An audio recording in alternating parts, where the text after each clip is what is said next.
els mèrits, la figura de la trajectòria de la persona amb la qual distingim amb la sisena medalla Pau Claris.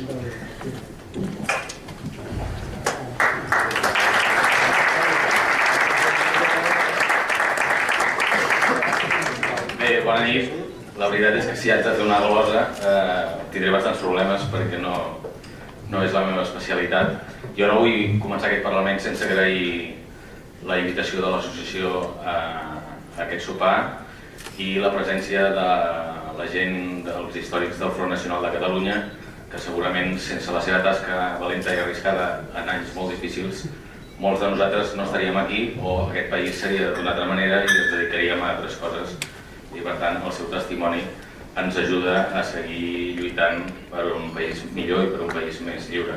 Jo quan era petit, o més jove que ara, i vaig començar a moure'm en els guiranys de l'independentisme, vaig tenir la sort de topar una persona com el Robert Sorroca, que avui està aquí, i que per mi va esdevenir un referent. I per tant, parlar jo davant d'un referent és una cosa una mica estranya, perquè són els referents els que han de parlar, no els aprenents. Amb la Mònica em passa una mica el mateix. La Mònica per mi és un referent, soc un fan de la Mònica. Per tant, què voleu que us expliqui? M'acaba de dir que digui l'edat que té, si no ho dic jo ho dirà ella, per tant ho deixo amb ella. Acaba de dir que el periodisme no existeix i per tant jo les notes que m'havia preparat queden totalment desautoritzades i per tant estic una mica perdut. Però bueno, intentaré.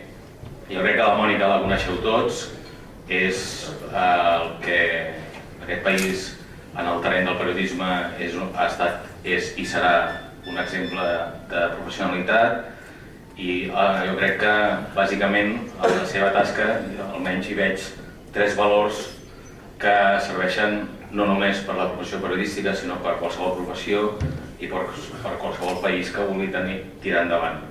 Una és la honestedat. En periodisme hi ha el mite de l'objectivitat, que tots els periodistes sabem que no existeix, ho hem dit mil vegades, i tots els que consumiu premsa, ràdio i televisió també sabeu o patiu que l'objectivitat no existeix.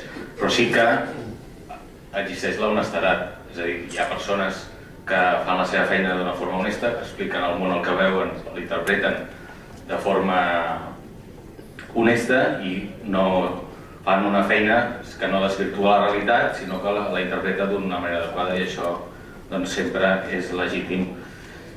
És una feina molt subjecta a les influències i a les pressions dels lobbies, dels grups de pressió i més en temps de crisi com ara, i jo crec que la Mònica en aquest sentit ha demostrat al llarg de la seva carrera periodística que es deixa influenciar poc o gens per els poders fàctics que condicionen la nostra feina. I això em lliga amb el segon valor, que per mi és un valor important, que és la valentia.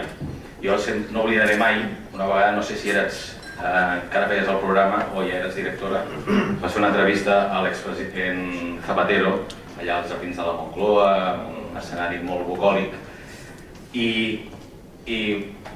vas acabar i li vas preguntar, president, o senyor Zapatero, a Espanya es tortura? I clar,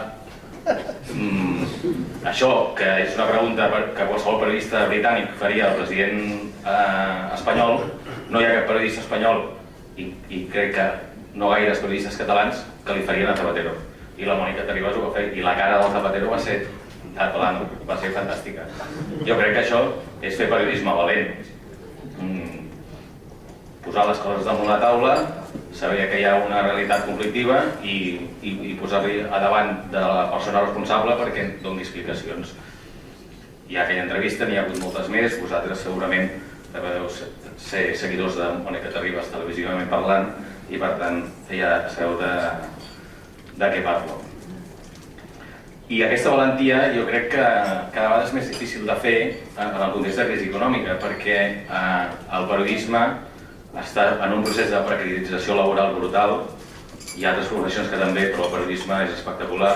Aquests dies llegiu EROs a totes les empreses periodístiques, s'està reconvertint el sector però d'una forma salvatge i per tant els periodistes cada vegada tenim més por des del punt de vista laboral, perquè la incertesa és molt gran i per tant és molt difícil ser valent. Vull dir que la gent que és valenta encara avui doncs té el doble de mèrit i la Mònica és una d'aquestes persones. I després el tercer valor que la Mònica té és el de la catalanitat.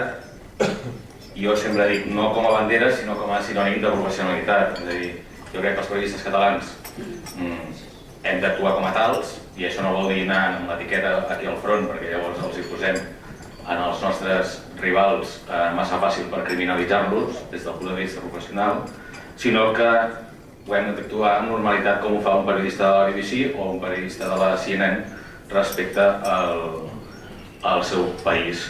Quan ens posem l'etiqueta o la bandera, llavors cometem un error perquè els hi posem fàcil als espanyolistes que ens desacrediten com a professionals. Serien aquests tres valors, l'honestedat, la valentia i la catalanitat, les coses que destacaria de la Mònica.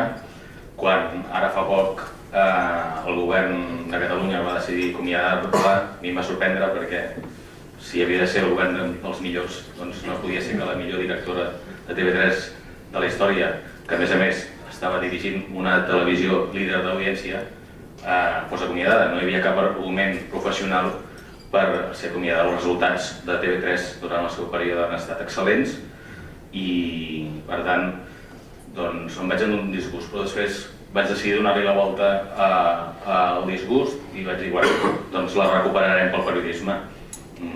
L'han treta de la gestió, esperem tornar-la a trobar en el món del periodisme a banda de la universitat, que també fa feina. No sé on la trobarem, espero que sigui aviat o a qualsevol lloc, però segur que la seva feina continuarà sent excel·lent.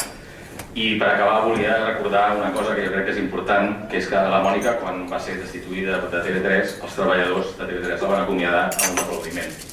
I jo crec que això demostra molt la seva professionalitat i el seu caràcter proper als treballadors. No passa a gaires empreses que quan un director marxa tots els treballadors l'acomiaden amb un aplaudiment. Jo crec que això explica tot el que és la Mònica. Gràcies.